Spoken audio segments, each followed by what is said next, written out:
अरे अर्जुन, पुलिस में भर्ती हुई बे? हाँ? पुलिस वाला बन बे साले। सबके सामने बाबा के बेटा पे हाथ उठे बे मदर चाहत बुला गई ले कि तोप सिंह के डंडा मेला 24 घंटा रे मदर दरोगा, इतना मार साला के कि एकरा शरीर में जान त रहे, लेकिन एकरा शरीर के एक भी अंग काम न करे। हाथ उठेबे, तोप सिंह के सामने हाथ उठेबे। साला कुत्ता, इस साला कुत्ता हमारा भगिना कितना मरलेस, एकर कुल अंग काम भरे साला चली। हम कुल बर्दाश्त कर ले, लेकिन अगर हथियार खत्म होके के चाहिए साला हमरा फूल जैसन भगिना के साला ऐसन जगह पे मरले साला कुत्ता। ए रुद्रा, हमरा के जान से मरवा दे। अगर हम बच गई नहीं तो तूने लोगन के घर में घुस के तू लोगन के कुत्ता के मौत मारे। बाबा जी का घंटा मरवा सारा पुलिस वाला बन में। अरे तोप सिंह के रहते तू का तौरपुर खानदान में क्यों पुलिस वाला न बनी रे माधर जान। बेहोश हो गया साला।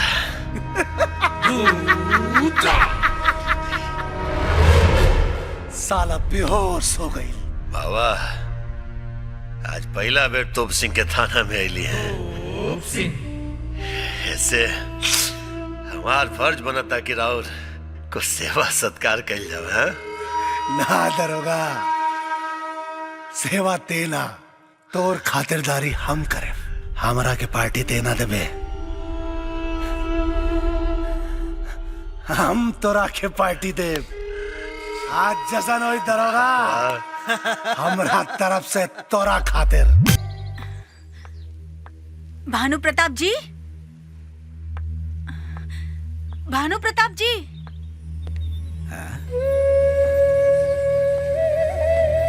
अरे औलाद की आंख से आंसू पोछे वाली महतारी की आंख में आंसू। भानु प्रताप जी, रुद्रा तिवारी और दरोगा तोप सिंह हमरा बेटा के पकड़ के थाना में बंद कर दिले बा। हमरा बेटा के छुड़ा ली। रुद्रा, ऐसन बा कि हम कुछ काम से जात बनी, और वैसे भी तुहार एहसान हमार बेटा पर बा। वो एहसान के बदले में ई पैसा रखला, तुहार बेटा के थाना से छुड़ावे में काम आई। और सुन ला, हम आंसू के बिजनेस ना करेंगे। एक मिनट। हाँ? भानु प्रताप जी, हम गरीबन के आंसू के ओकर कमजोरी समझ लेनी। हम यहाँ अपन बेटा के मदद मांगे आयल बानी, लेकिन रउआ मदद करे के बदले ई नोट हमरा हाथ में देके बहुत बड़ चोट पहुंचा देनी। ये जिंदगी भर न भुलाए। और भानु प्रताप जी, आपके ई नोट हमरा कोख से बढ़कर नहीं खे। आंसू गरीब का कमजोरी होला ना। ला, पहुंच देनी हम अपन कमजोरी।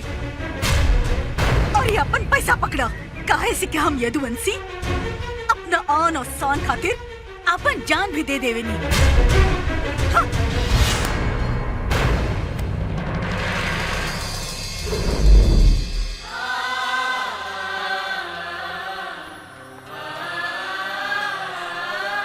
अर्जुन,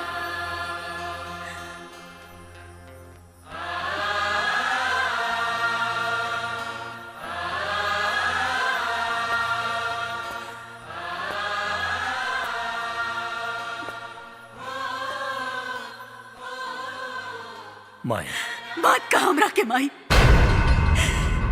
जब एक जवान बेटा अपन महतारी के सामने आंख में आंसू लेके खड़ा हो जाला, तो वो महतारी के ई ना समझ में आवेला कि वो अपना कोख से शेर बेटा पैदा कैले बिया के सियार। हाँ। हमार बेटी और हमार होके वाली पतों के मौत के घाट उतारे वाला वो हरामी के अगर तू बेमौत ना मरला, तब तोरा के अपना जुबान से कब वो हम बेटा ना कहा।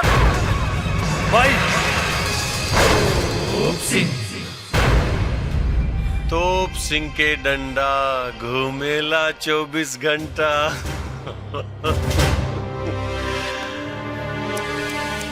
का बेटा की हालत देख के मन में आग लग गई, हाँ? कि ऐसा चूहा बेटा पैदा कर देनी का?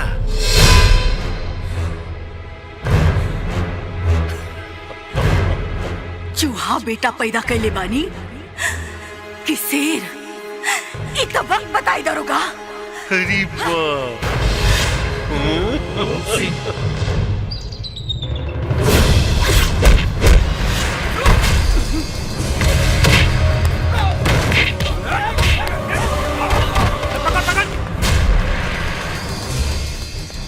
खड़ा होकर मुंह का देखा तारा, पीछा करा सन।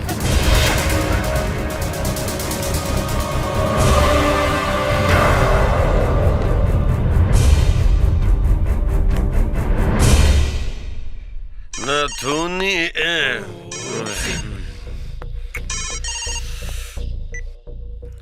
हेलो सर, अर्जुनवा थाना के लाकअप तोड़ के भाग गइल बा। भागिल? अरे साला भागिल तो जो जाके पकड़ो करा, पकड़ के ला हमरा पास। ठीक बा सर, हम और पुलिस फोर्स के फोन कर देले बानी। ए चलो।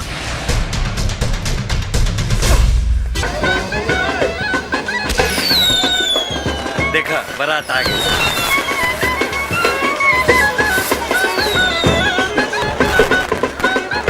हाँ आई आई। आवा भगना आवा। प्रणाम समझे जी। समझे जी प्रणाम। और कैसे बानी? ठीक बानू? और सब ठीक बनू।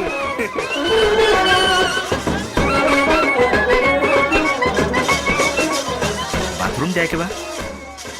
अच्छा ठीक बा। जीजा जी, बात तो ऐसा है भइल कि द्वारा पे आयल बारात और लड़का के लगल हगवा। समझी जी। अरे समझी जी, रहुआ चिंता ना करी।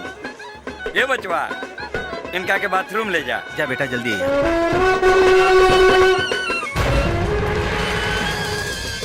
मेहमान जी सब ठीक बानू? राउंड व्यवस्था लेके भाई मजा आ गई। सर, थाना के लाकअप तोड़ के एगो कैदी फरार भइल बा। हमरा के तलाशी लेवे के बा।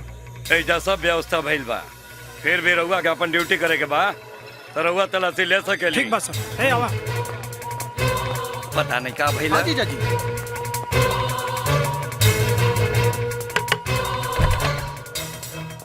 एगो थाना से मुजरिम फरार भइल बा, देखला? ना ठीक बा, अगर तारा के दिखाई दियल तो हमरा के खबर दिया, हम नीचे जाके तलाशी लेत बानी। ओके। ए चलो। व्यवस्था तो सब बढ़िया लगल समझी जी, कोनो बात के कमी ना लगा। हाँ सब ठीक।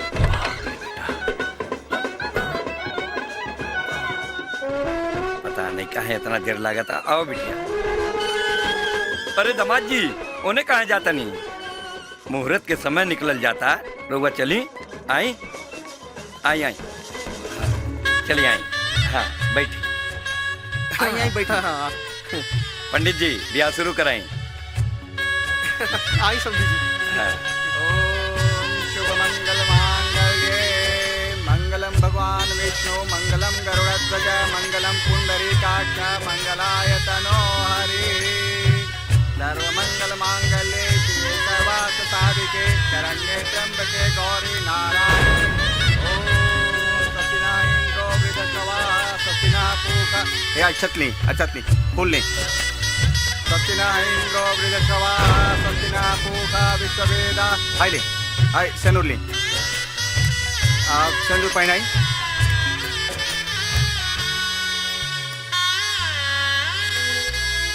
हरि ओम। मंगलसूत्र लाई। मंगलसूत्र कहाँ बा? आई ले, मंगलसूत्र पहनाई। ओम मंगलम भगवान विष्णु मंगलम गरुड़ध्वज मंगलम पुंडरीकाक्ष मंगलाय तनो हरि ओम। जजमान विवाह संपन्न हो गए, दूल्हा दुल्हन खड़ा हो जाएं, सबके आशीर्वाद ले लें। चलिए सब लोग वरवधू के आशीर्वाद। अरे बाबू जी, का कर देनी? केकरा से बियाह करा देनी? ई तो बहरूपिया, हम तेजा बानी। जल्दी देखें कौन है।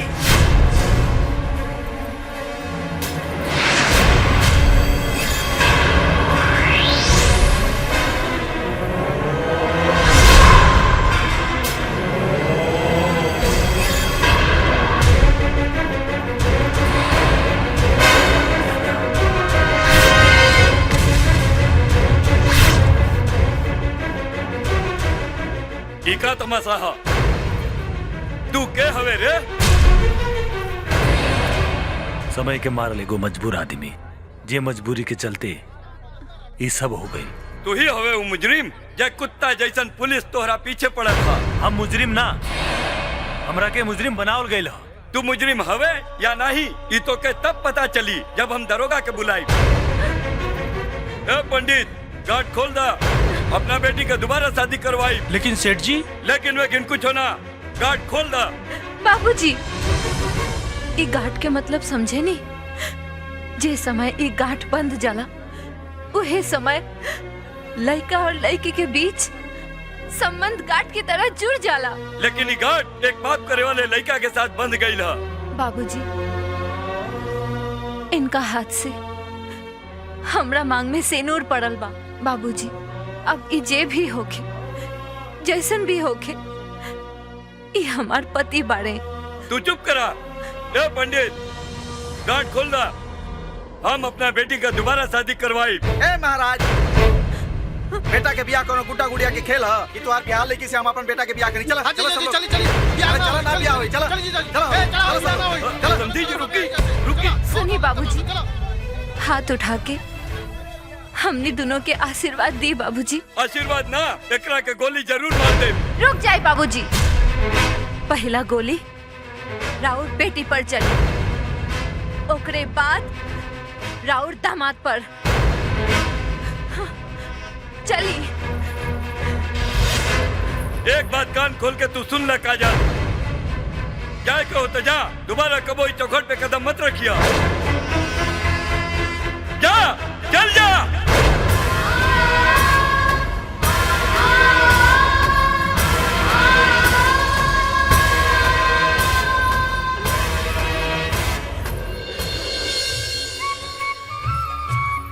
माई, माई, बेटा, माई,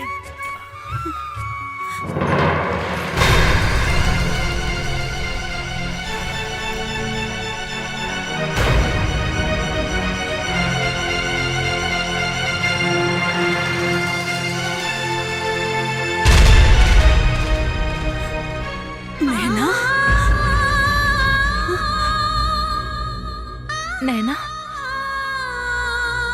ना माई, ई नैना ना, काजल है। काजल, आशीर्वाद ला। गोर लागतानी माई। खुश रहो बिटिया।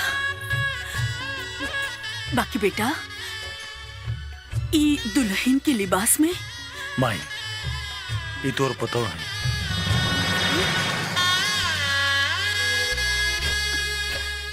वक्त इंसान के कब कहां से कहां पहुंचा देवेला, ये केहू नहीं के जानत माई। बाकी माई, रउआ हमरा के नैना काहे कहतानी? हमरा के कुछ समझ में नहीं आवत। आखिर का बात बा? बहुत बड़ बात बा बिटिया। अब तो हमरा घर के पतो हो बाड़ू, तोहरा से कुछ ना छुपाई।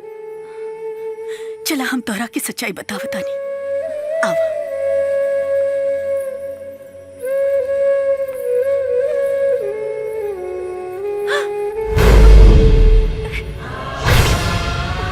माई, ई तो हम बानी। हमार फोटो यहाँ। ना बिटिया, ई तू ना, ई नैना है। एकरा से हमार बेटा बहुत प्यार करत रहल।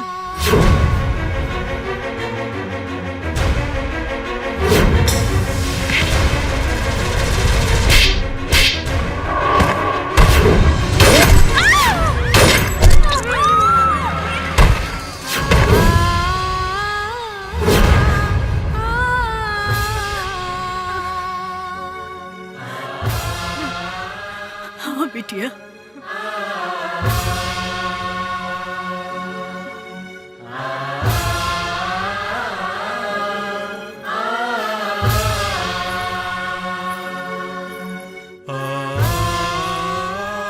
सुनी जी, हम नैना की जगह कबो न ले सकेनी। लेकिन इतना कोशिश जरूर करें कि राउर दिल के कोना में अपना लिए कुछ जगह बना सकी। माई। हाँ बेटा। माई तू इनकर ख्याल रखिया। हमारे यहाँ रुकल ठीक नहीं खे। हमारा पीछे पुलिस पड़ल भी है। हम जाता नहीं माई। अपन ख्याल रखिए बेटा। हाँ माई जाता नहीं बेटा।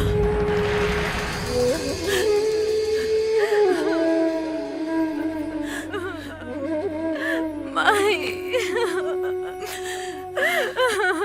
चुप हो जा। तोप सिंह का डंडा घूमेला 24 घंटा। वो अर्जुनवा तो हाथ डंडा तारा पिछवाड़ा में डाल के भाग गई। तो क्या करती हम थाना में ना रही ऐसे भागल। ए दरोगा एक काम कर, ये वर्दी उतार के और रंडी नियन घुंघरू पहन ले और ताता थैया कर। अच्छा रहिए जीजा, हमारा भागना कैसे नाच गाना बहुत पसंद है। चलो फटाफट शुरू हो जा तू। चल कर थे चलना ना चाहता ही। अरे चल ना जब हम एक बार थाना से हट गए नहीं तो समय ऊपर चढ़ गए। लागल मिर्ची बाता हमारा भागला का मरद से बब्बा बब्बा जब वो आई हमरा के मारत रहे ना तो मेरे दिल में गाहिर हो जात रहे। बब्बा अब आइयो ना तू काला कम और बुझाला ज्यादा। बब्बा एक तारी हाँ जीजा। तोप सिंह के तोप में जंग लग गई बा। हाँ। लगा था हमनिए के कुछ करे के पड़ी है जीजा। हाँ ई जमन टारजनवा हो। हाँ। खा पी के साला मुसलन भाईल हो ओकर का हो। कब्बो कब्बो ते सही सलाह दे ले रे। हम तो हरदम सही सोचिले, तू कदर कहाँ करेगा हमारा। चुप गधा। जो जाके उसे बोल दे कि उस साला अर्जुनवा जिंदा ना बचे के चाहिए। खत्म कर साला के।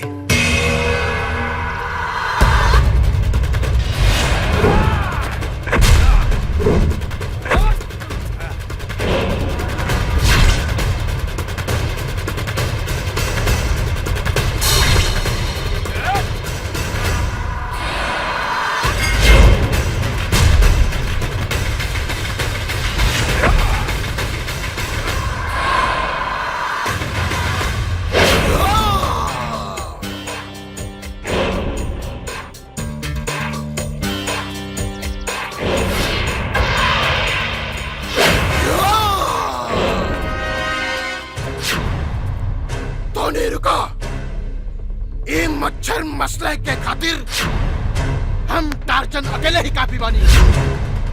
अब तुम लोग तमाशा देखो।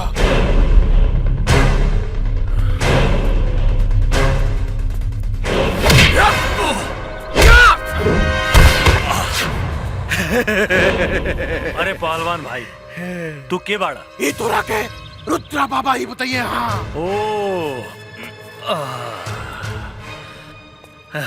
अच्छा तू लोग रुद्रा के पालतू कुत्ता होवे सन।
गोली में सीधा साफ कर दे।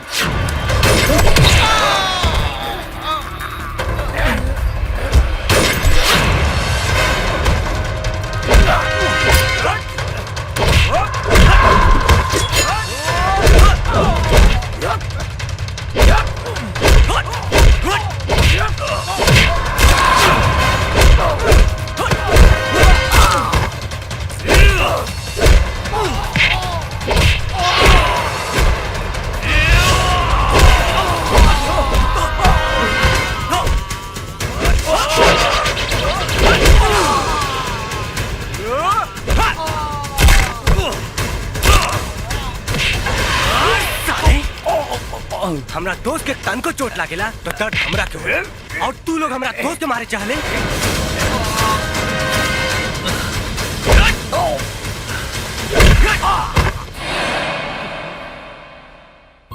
सूरज,